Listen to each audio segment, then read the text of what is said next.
पिछले काफी दिनों से मीडिया में चर्चा हो रही थी कि अफगानिस्तान की सरकार भारत से मदद मांग रही है।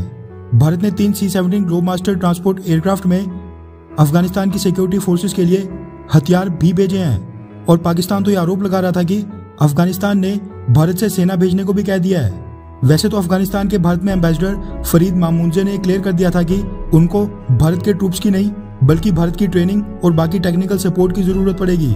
लेकिन अब अफगानिस्तान के प्रेसिडेंट अशरफ गनी ने मीडिया के सामने खुद ही आकर भारत और प्रधानमंत्री मोदी को लेकर कई सारी बातें बोली हैं। दरअसल अफगानिस्तानी प्रेसिडेंट अशरफ गनी साहब ने भारत के एक बड़े मीडिया हाउस द हिंदू को एक इंटरव्यू दिया जिसमें उन्होंने ये सब बातें बोली हैं। द हिंदू को दिए इंटरव्यू में अशरफ गनी ने कहा कि अफगानिस्तान की सिक्योरिटी फोर्सेस ने तालिबानी आतंकवादियों को गांव कस्बों से आगे बढ़ने से रोक दिया है। उन्होंने ये भी माना कि तालिबान ने हाल ही के दिनों में अफगानिस्तान के कई अहम ठिकानों पर कब्जा कर लिया है। अशरफ गनी साहब ने आगे कहा कि वो पाकिस्तान और तालिबान दोनों के साथ बातचीत के दरवाजे खुले रखेंगे। भारतीय पत्रकार दानिश सिद्दीकी की मौत पर उन्होंने दुख जाहिर करते हुए कहा कि तालिबान के खिलाफ सैन्य रूप से युद्ध जीतने के लिए स्थिति को फिर से बैलेंस करने की आवश्यकता हो सकती है। हमारी सरकार का बड़ा लक्ष्य अफगानिस्तान में एक राजनीतिक समझौता करना है, यानी पॉलिटिकल सॉल्यूशन लाना है, जिससे लंबे समय तक देश में शांति बनी रहे।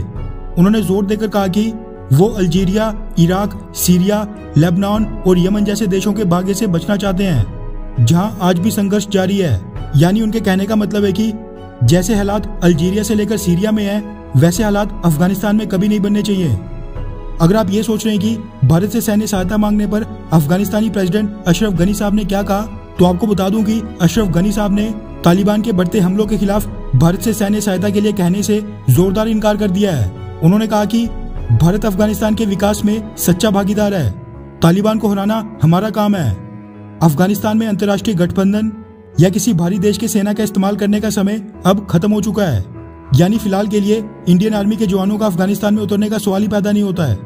उनसे जब सवाल किया गया कि इस समय भारत से आपकी क्या अपेक्षा है, क्या अफगानिस्तान ने भारतीय सरकार से किसी भी प्रकार की सैन्य समर्थन की मांग की है, उस पर अशरफ गनी साहब ने कहा कि अभी तो नहीं, अभी तो उन्होंने भारत से कोई भी मदद नहीं मांगी है। भारत एक उल्लेखनीय भागीदार रहा है। मेरे प्रधानमंत्री नरेंद्र मोदी के साथ सबसे अच्छे संबंध हैं। वो बहुत ही बुद्धिमान है। उन्होंने हमसे ऐसा कुछ भी नहीं मांगा है जिसके परिणाम स्वरूप हमारे लघु, मध्यम या दीर्घकालीन हितों का त्याग हो। भारत एक सच्चा साथी है।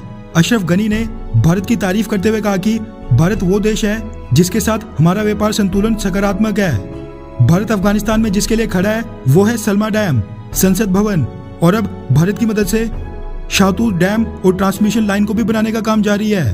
भारत खुद भी फल फूल रहा है और हम उस विशाल बदलाव में भागीदार बनना चाहते हैं। इसके अलावा अफगानिस्तान से दूसरी बड़ी खबर ये निकल कर आ रही है कि पाकिस्तान में अपने एम्बेसडर की बेटी के किडनैप होने वाली घटना के बाद अफगानिस्तान की सरकार ने पाकिस्तान से अपने एम्बेसडर और बाकी सारे सीनियर डिप्लोमेटिक स्टाफ को वापस बुला लिया है।